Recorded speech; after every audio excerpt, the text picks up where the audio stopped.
Di sini saya mau memberikan tips ketika teman-teman mau milih Mau jurusan. masuk jurusan apa? Nggak tahu kak. Kenapa nggak tahu? Ini udah semester 2.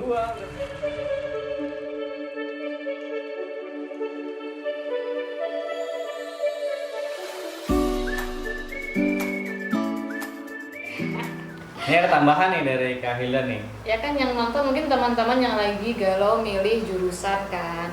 Kalau tadi saya menjelaskan tentang psikologi seperti apa, mudah-mudahan menambah informasi teman-teman. Cuman di sini saya mau memberikan tips ketika teman-teman mau milih jurusan. Itu ada beberapa hal yang perlu diperhatikan. Yang pertama adalah kemampuan teman-teman atau bakat teman-teman. Itu bisa diketahui dari nilai rapor teman-teman mungkin, atau ketika teman-teman melakukan sesuatu aktivitas, teman-teman merasa lebih cepat belajarnya ketimbang teman-teman yang lainnya gitu. Padahal waktu belajarnya sama, mungkin ada bakat di situ kan. Gitu. Jadi itu yang pertama, bakat perlu diperhatikan. Atau kemampuan teman-teman, apakah kemampuan tuh banyak loh, kemampuan berbahasa, kemampuan berhitung, kemampuan menganalisis, kemampuan memahami simbol-simbol nonverbal gitu. Itu penting untuk diketahui seperti apa sih atau di mana sih kemampuan teman-teman yang kuat itu, sehingga nanti ketika belajar itu memudahkan. Terus yang kedua adalah minat teman-teman. Sukanya pekerjaan atau aktivitas di bidang apa? Mungkin kalau orang-orang yang tidak suka berurusan atau bekerja dengan orang, kan ada ya orang-orang yang sukanya kerja sama alat, sama benda, sama mesin kan, teknik kayak gitu ya. Sukanya sama mesin atau suka sama hitung-hitungan, maka di akuntansi gitu-gitu yang nggak berurusan sama orang mungkin kurang tepat kalau masuk ke psikologi. Karena di psikologi kita akan sangat berurusan sama orang, namanya juga ilmu sosial kan. Itu jadi perlu mengenali minat teman-teman, apakah suka bekerja di pekerjaan yang berurusan sama orang atau urusan sama alat, atau suka pekerjaan lapangan, atau suka pekerjaan yang sifatnya seni atau apa gitu yang teman-teman suka. Terus yang ketiga adalah perlu mengenali cara kerja atau sikap kerja teman-teman, kayak seberapa cepat sih bekerja, seberapa teliti gitu. Karena kalau misalkan teman-teman mau milih jurusan teknik itu misalkan, kan harus teliti ya, apalagi kalau misalkan elektro, mesin yang ngurusin alat-alat presisi itu kan, gitu ya. iya, atau mungkin akuntansi ngitung-ngitung, kalau nggak teliti kan susah juga tuh. Gitu, sama kecepatan kerja, karena mungkin ada pekerjaan yang dituntut kayak tek kayak kedokteran kan harus lumayan cepat juga ya, dari satu menerima pasien harus menanganinya dengan cepat gitu. Gitu. Terus berikutnya adalah kepribadian teman-teman gitu. Kepribadian tuh kayak motivasi berprestasi teman-teman gitu. Apakah ya gue orangnya so-so sih, kadang malas kadang enggak, atau orangnya ambi banget, suka banget lomba, kan ada juga kayak gitu. Mungkin kalau yang FK cocok banget tuh yang ambi-ambi begitu, karena tuntutan belajarnya lumayan banyak kan kalau di FK. Psiko ya lumayan lah gitu. Terus selain motivasi belajar, stabilitas emosi. Karena kalau tadi pekerjaan yang berhubungan sama orang biasanya dibutuhkan stabilitas emosi.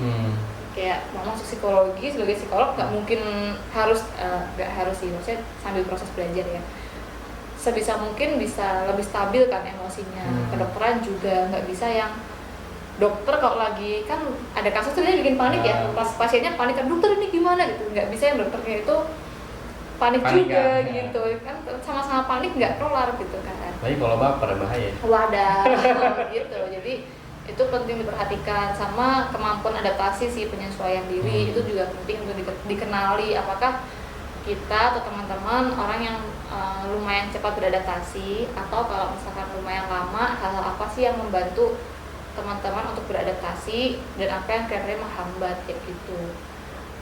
Ketika ada sesuatu yang tidak match, atau kayaknya aku pengen masuk psikologi tapi aku nggak bisa, kemampuan bahasa Inggrisnya kurang atau gimana,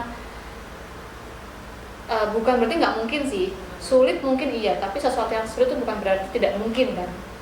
Jadi teman-teman tetap bisa ngambil jurusan yang teman-teman pengen, tapi ya tugasnya harus lebih effort gitu. Dan setiap pilihan kan ada konsekuensinya. Jangan dikira ketika sudah aku udah milih ini sesuai bakat, sesuai minat, sesuai kepribadian, terus bakal lempeng-lempeng aja, bakal gampang-gampang aja kuliah, nggak juga gitu kan. Bakal tetap ada tugas, tetap mengalami kesulitan, pasti tetap ada. Cuman ketika memilihnya sudah berdasarkan tadi mempertimbangkan informasi-informasi yang tadi, bakat, minat, kepribadian sama sikap kerja, ketika menemui kesulitan mungkin akan lebih mudah untuk menyelesaikannya dibandingkan mereka-mereka yang asal milih kayak gitu. Karena ya aku termasuk orang kayak gitu sih dulu, karena tadi kan aku bilang milih jurusannya pertimbangannya kurang oke, informasinya kurang komprehensif saat itu gitu. Jadi pernah ada suatu momen di mana ada satu semester yang wah berat banget nih, susah banget gitu, dan mengembalikan atau menghadapi tantangan itu menjadi berasa lebih sulit kayak gitu. Sama penting juga ini dukungan sosial sih, dukungan orang tua atau mungkin finansial tuh penting juga diperhatikan. Nah, mungkin ada nggak sih orang-orang yang kayak tadi mungkin aku ya, aku itu pilihan pertamanya kedokteran karena disuruh orang tua. Ya aku nggak suka banget juga enggak, suka banget juga enggak, cuman ya udahlah ya, toh aku IPA juga dan dia passing grade-nya lebih tinggi daripada Siko kan, maka ditaruh di pilihan pertama. Tapi aku pribadi, aku lebih milih pilihan kedua sebetulnya, psikologi, dan aku sangat senang gitu ketika sesuai dengan pilihan aku sendiri gitu. Nah ketika mengalami yang beda pilihan antara kita sama orang tua atau mungkin orang yang menanggung biaya kuliah kita, kan gawat ya kalau kita maunya apa tapi yang nanggung biaya maunya apa terus nggak mau nanggung biaya kan susah juga ya. Jadi mungkin ada baiknya untuk diobrolin dulu lah, cari titik temu sih. Kita menyampaikan kenapa sih kita mau milih jurusan itu, yang kita harapkan, pertimbangan kita apa. Dan kita pun perlu mendengarkan orang-orang kayak orang tua kita atau orang yang menanggung biaya kita gitu, karena mereka pasti mau yang terbaik buat kita kan.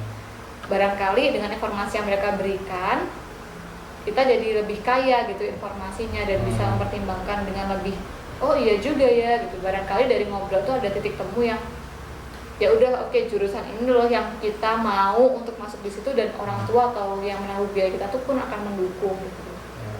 Jangan sampai nanti pas di tengah-tengah perkuliahan terus ada kendala dari dukung orang tua, terus nggak dibiayain lagi, terus kita kesulitan kayak gitu.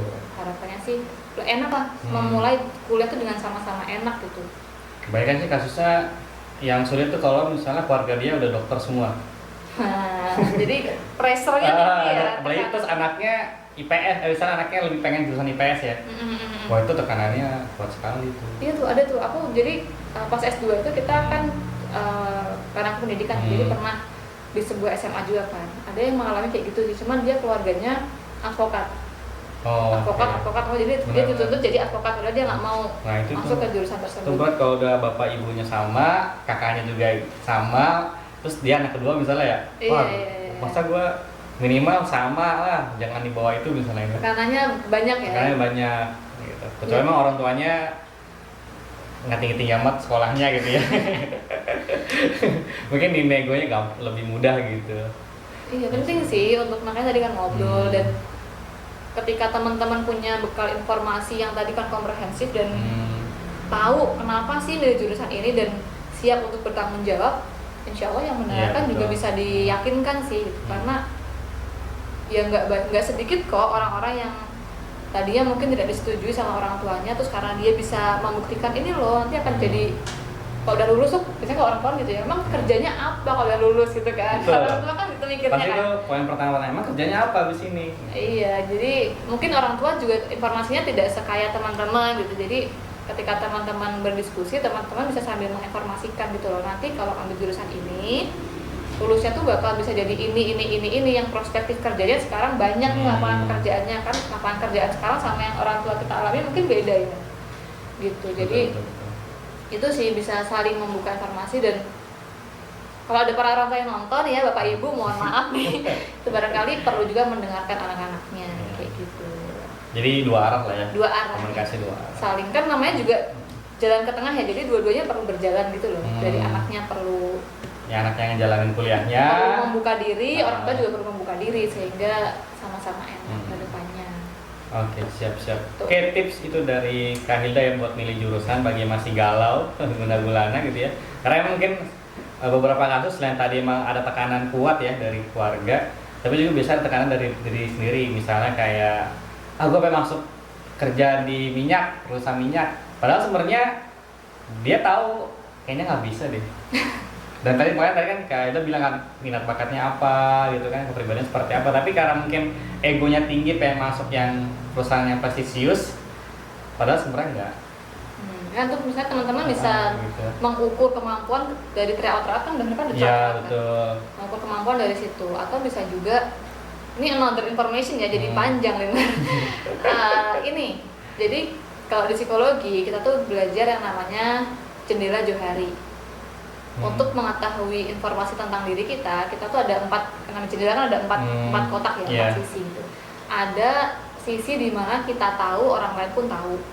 Ada juga sisi di mana kita enggak tahu tapi orang lain tahu. Jadi kayak misalkan ada orang-orang yang menurut teman-temannya, lo tuh ngegas banget sih, gue nggak ngegas gitu kan. Kita orang nggak ngegas nih, gitu. Tapi kalau ngomong gitu. Jadi kita nggak ngeh tapi orang lain tuh ngeh gitu. Ada juga jendela di mana kita tahu tapi orang lain nggak tahu, tuh hal-hal yang sifatnya rahasia mungkin, jadi kita nggak open ke orang-orang. Ada juga jendela yang kita nggak tahu, orang lain juga nggak tahu, itu biasanya area yang bisa diketahui hanya oleh ahli, kayak misalkan baru diketahui sama dokter, baru diketahui sama psikolog dari tes-tes yang ada gitu-gitu. Jadi berhubung tadi ada 4 jendela dan ada area di mana kita nggak tahu tapi orang lain tahu, jadi sebetulnya penting nih untuk ngobrol sama orang lain. Kalau kita merasa gue bisa deh kayak gue punya bakat deh di bidang ini, coba deh mungkin ngobrol sama orang di sekitar, orang-orang terdekat ya, jangan orang baru kenal terus ditanyain menurut lo gue bakat dia, nggak tahu dong. Ngobrol sama orang tua atau mungkin kakak, adik atau teman-teman terdekat yang sering interaksi sama kita, menurut mereka di bidang ini kita seperti apa sih, itu penting juga. Jadi dapat feedback atau umpan balik dari orang lain kayak gitu, supaya lebih kaya, kita lebih bisa mengenali diri sendiri dengan lebih baik gitu. Kenapa tadi juga penting ngobrol sama orang tua kan, tadi aku bilang jalan ke tengah ya, salah satu fungsinya itu, barangkali ada informasi yang orang tua kita lihat dari diri kita tapi kita nggak nyadar gitu. Oke. Mantap lah tips-tips dari Kak Hilda nih ya, insya Allah bermanfaat buat adik-adik yang mau milih jurusan masih bingung, karena emang ada kasus-kasus yang gue temuin juga gitu ya, buat pas nanya ke kelas 3 gitu ya, mau masuk jurusan apa? Nggak tahu Kak. Kenapa nggak tahu? Ini udah semester 2, udah mau ujian. Iya kan masih bingung Kak, segala macam. Nah ini mungkin jadi apa ya, informasi yang bermanfaat banget lah buat adik-adik yang sekarang masih sibuk mencari jati diri. Wah, sibuk Jati diri. Baiklah, itu perbincangan kita untuk saat ini ya sama Kak Hilda. Terima kasih banyak sekali lagi buat Kak Hilda. Sukses terus pasca kuliahnya, pasca kampusnya. Ditunggu sempat kerjanya di dunia psikologi. Oke, guys, terima kasih banyak yang sudah menonton. Jangan lupa di like, share, komen, di subscribe juga untuk mendukung channel ini. Tekan tombol merah ya. Tombol merah. Kalau itu benar gitu ya, tekan tombol merah supaya nggak ketinggalan video Bang Ari berikutnya. Siap.